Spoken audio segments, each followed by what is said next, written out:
bagaimana kabar kalian hari ini?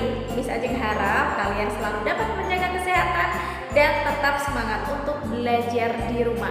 Anak-anakku, hari ini kita akan belajar tentang mengidentifikasi informasi pada teks fabel yang didengar dan dibaca. Yuk kita ikuti video pembelajaran berikut ini. Kompetensi dasar yang kita pelajari yaitu mengidentifikasi informasi tentang fabel yang dibaca dan didengar. Anak-anak, apa yang ada dalam benak kalian ketika melihat gambar ini?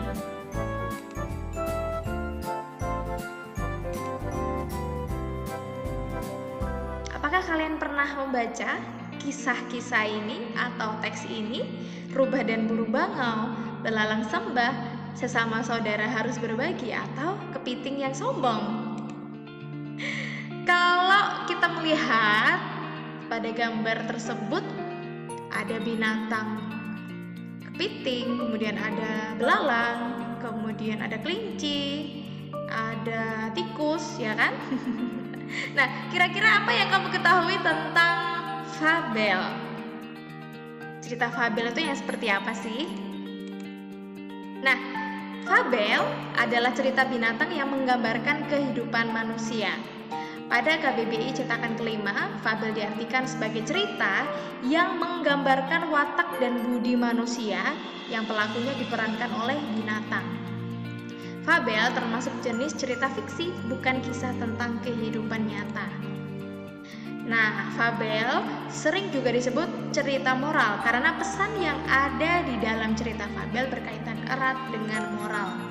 Teks cerita fabel tidak hanya mengisahkan kehidupan binatang, tetapi juga mengisahkan kehidupan manusia dengan segala karakternya. Oke, kita sekarang akan mengenali ciri umum fabel. Ciri umum fabel yang pertama adalah fabel mengambil tokoh para binatang. Yang kedua, watak tokoh para binatang digambarkan ada yang baik dan ada yang buruk seperti watak manusia. Yang ketiga, tokoh para binatang bisa berbicara seperti manusia. Yang keempat, cerita memiliki rangkaian peristiwa yang menunjukkan kejadian sebab akibat. Rangkaian sebab akibat diurutkan dari awal sampai akhir.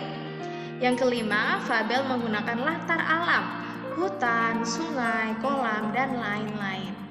Dan yang keenam, ciri bahasa yang digunakan adalah kalimat naratif, kalimat langsung yang berupa dialog para tokoh, dan menggunakan kata sehari-hari dalam situasi tidak formal, atau kita bisa menyebutnya menggunakan bahasa percakapan. Nah, kita akan belajar tentang unsur-unsur intrinsik fabel. Jadi, unsur-unsur yang ada dalam fabel itu seperti apa? Yang pertama, ada tema. Tema adalah permasalahan utama yang menjiwai seluruh cerita atau karangan. Tema dapat ditemukan dengan mengidentifikasi konflik yang terdapat dalam cerita tersebut. Nah, tema biasanya dirumuskan dalam kalimat atau pernyataan yang singkat dan padat. Tema yang dikembangkan pada fabel adalah penggambaran kehidupan manusia. Misalnya ada tema tentang percintaan, kehidupan sosial, lingkungan hidup, agama, dan sebagainya. Nah, unsur yang kedua yaitu tokoh. Tokoh adalah individu rekaan yang mengalami peristiwa atau berkelakuan, memiliki sifat atau watak di dalam berbagai peristiwa dalam cerita. Nah, tokoh dalam fabel adalah binatang. Biasanya adalah hewan jinak dan hewan liar, tapi tidak menutup kemungkinan boleh hewan-hewan yang lain. Berdasarkan peranannya dalam cerita, tokoh dibedakan menjadi 3, yaitu tokoh utama, tokoh pembantu, dan tokoh figuran.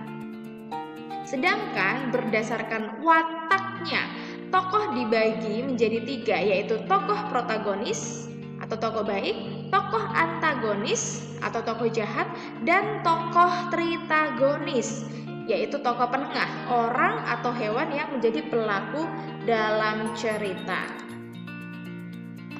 Nah, yang perlu anak-anak ketahui yang merupakan ciri-ciri tokoh utama itu yang pertama adalah tokoh yang sering dibicarakan, yang kedua sering muncul, dan ciri yang ketiga tokoh utama yaitu menjadi pusat cerita atau menggerakkan jalan cerita.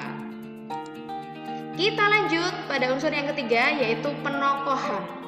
Penokohan adalah cara pengarang dalam menyajikan atau menggambarkan watak tokoh dan penciptaan citra tokoh.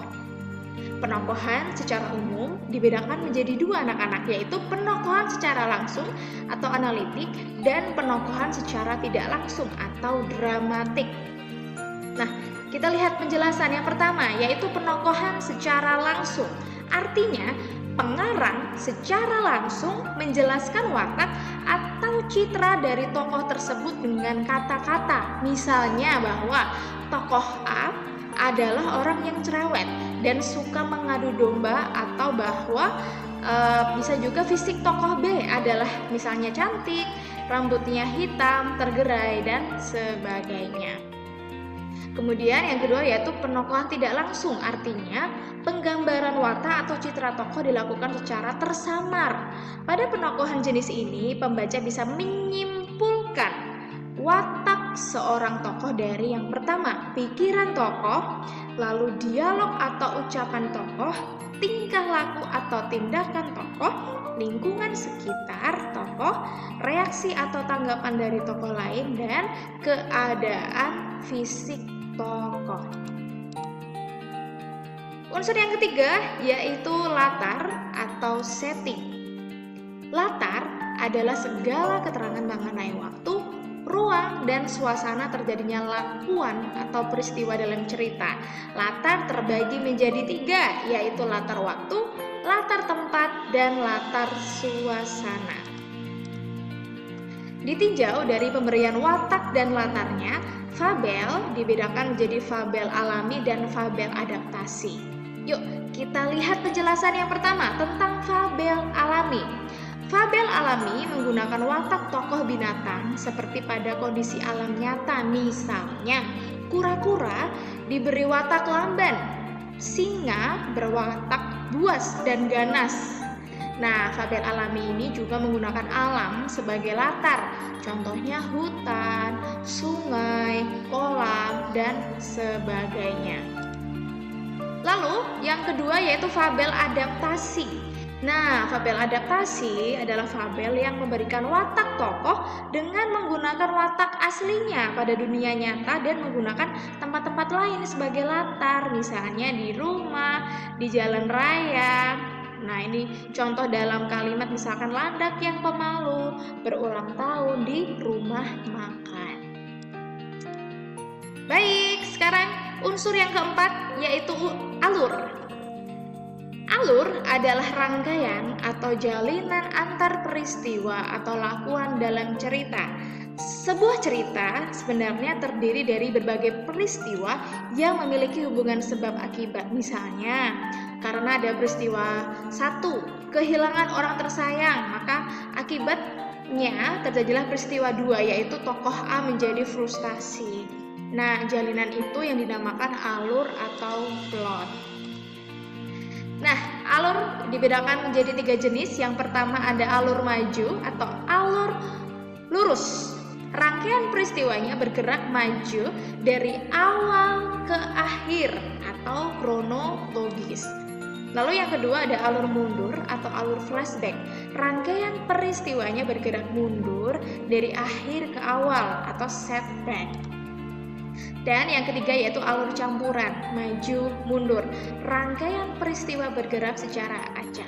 Nah, bisa aja punya pola atau tahapan alur seperti ini polanya.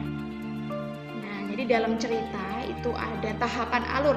Dari yang pertama itu adalah pengenalan tokoh dan latar, dikenalkan dulu siapa tokohnya, latarnya di mana. Kemudian ada pemunculan masalah atau konflik. Lalu konflik menegang. Konflik ini adalah masalah. Kemudian ada klimaks, ini adalah konfliknya memuncak. Lalu ada konflik mereda dan terakhir ada penyelesaian. Nah, tahapan alur seperti ini anak-anak dinamakan, ini adalah pola alur maju. Jadi ada tahapan dari pengenalan, pemunculan konflik, kemudian konflik menegang, klimaks, konflik mereda, dan diakhiri dengan penyelesaian.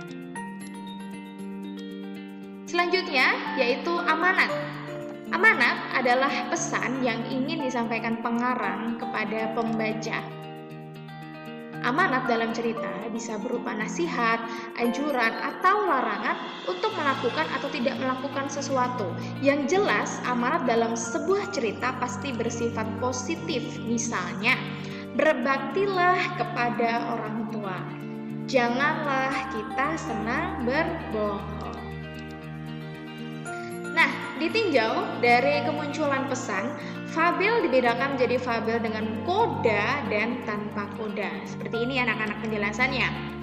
Jadi, fabel dengan koda berarti fabel dengan memunculkan secara eksplisit atau jelas pesan pengarang di akhir cerita. Jadi, koda itu tampak dalam akhir cerita seperti itu. Kalau sebaliknya, kalau yang fabel tanpa koda itu adalah tidak memberikan secara eksplisit pesan pengarang dalam cerita. Nah, anak-anak, bagaimana? Kalian sudah paham ya?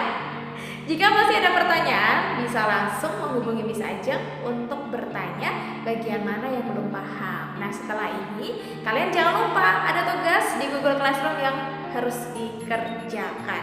Cukup sekian pertemuan kita hari ini. Tetap semangat, tetap sehat, dan sampai jumpa.